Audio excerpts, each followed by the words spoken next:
Hello, karong adlawng Domingo, August 24, 2025. So, kay hapit naman ang kapistahan sa among chapel. So, kasabutan sa kadaghanan nga ayohon ang among kapilyang nga gamay. So, kay matag Domingo, inig trabaho, magsabot ang kadaghanan nga lain-lain ang mugluto. So kaamuan na ning turno karon, ang amo dayang giluto, sagol-sagol dinhi nga sari-sari nga utanon og munggo. So ang nagluto din nga putahe nga kani nga akong ugangan. So kay aktibo man sad kini siya sa mga kalihukan dere sa among chapel niya. Siya rin nagluto, ako sad to the rescue din ha, kay ang among mga member mga deactivate man ang uban. So ako na lang din ha ang nagluto.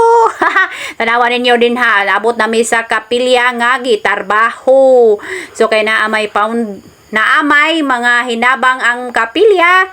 So gipalitan kini og mga tiles. So nindot na kay among kapilya kay gitiles madugay sa panahon nga gitukod ng kapilya karon na lang jud na gipang tiles niya, gipang pinisingan ang gawas og ang sod. Nindot na kay tanawon gipantrabaho na.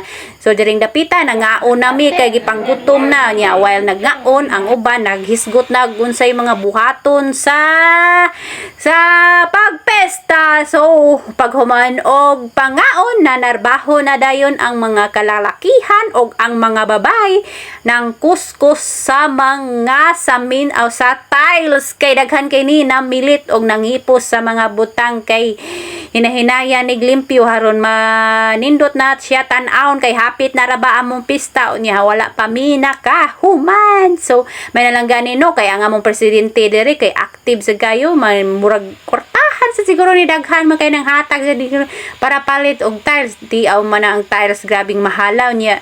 Dagko ba yan nga tiles, murag mahal-mahal jud ni. O saba mao din ni among kapilya guys, na naasay naglitiring dito sa babaw niya.